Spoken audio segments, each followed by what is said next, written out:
Hi friends, நீங்கள் cross லெக்கில் உட்காந்துருப்பீங்க ஆஃபீஸில், ஹோமில், இல்லை ஃப்ரெண்ட்ஸ் கூட பேசும்போது. அது கம்ஃபர்டபுளாக தெரியும். ஆனால் உங்கள் பாடிக்கு இது லாங் டேர்மாக ப்ராப்ளம் ஆகும்னு தெரியுமா?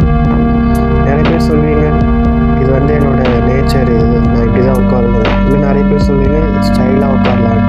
பட் அதோட பிக் ப்ராப்ளம் என்னன்னு சொல்லி நான் இந்த வீடியோவில் எக்ஸ்பிளைன் பண்ண போகிறேன். நான் உங்கள் இயன்முறை மருத்துவன் கார்த்திக் பேசுகிறேன். சிட்டிங் கிராஸ் லெக்கில் பண்ணும்போது நம்மளோட ஹிப் ஃப்ளெக்ஷன் ஆக, தென் இன்டர்னல் ரொட்டேஷனில் இருக்கும். மற்ற சைட் பார்த்திங்கன்னா அப்டெக்ஷன் அண்ட் எக்ஸ்டர்னல் ரொட்டேஷனில் இருக்கும். ஸோ இதனால் பார்த்திங்கன்னா நம்ம பெல்விக் டில்ட் ஆகும். தென் இதனால் நம்மளோட சிமெட்ரிக்கல் பொசிஷன் சேஞ்ச் ஆகுது. ஈவன் நம்ம ஸ்பைன் லேட்டராக ஒன் சைடு பெண்ட் ஆகிற மாதிரி இருக்கும். ஸோ இது நம்ம போஸ்டரை ஒன் சைடு ஷிஃப்ட் பண்ணுது.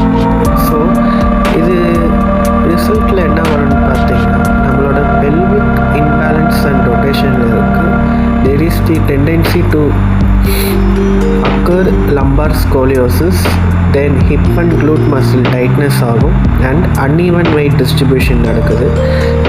ஸோ இதனால் பார்த்தீங்கன்னா உங்கள் கோர் மசில்ஸுமே வீக்னஸ் ஆகுது, உங்கள் ட்ரங்க் கண்ட்ரோலுமே குறையுது. ஸோ சிம்பிள் டிப்ஸ் நான் சொல்கிறேன். ஃபஸ்ட்டு என்ன பண்ணுறீங்கன்னா உங்கள் 2 ஃபீட்டுமே ஃப்ளாட்டாக உங்கள் ஃப்ளோவில் வைங்க. இப்போ நீ 90 டிகிரியில் இருக்கணும். நெக்ஸ்ட்டு ஒரு 30 to 45 மினிட்ஸ் ஒன்ஸ் எழுந்து நின்று ஸ்ட்ரெச் பண்ணுங்க, மைல்டாக வாக் பண்ணுங்க. நெக்ஸ்ட்டு என்ன பண்ணணும்னா கண்டிப்பாக உங்களோட கோர் அண்ட் ஹிப் மசில்ஸை ஸ்ட்ரென்தன் பண்ணணும். ஸோ இதுலேருந்து நான் என்ன சொல்ல வரேன்னு பார்த்தீங்கன்னா ஸ்மால் ஹேபிட் மாதிரி தான் தெரியும், ஆனால் இந்த சிட்டிங் ஹேபிட் தான் லாங் டைமில் போஸ்டர் கம்ஃபர்ட் எல்லாமே உங்களுக்கு அஃபெக்ட் பண்ணுது. ஸோ இதுக்கப்புறம் நீங்கள் என்ன பண்ணணும்னா உங்கள் சிமெட்ரிக்கல் பேட்டர்ன் படி நீங்கள் கரெக்டாக மெயின்டைன்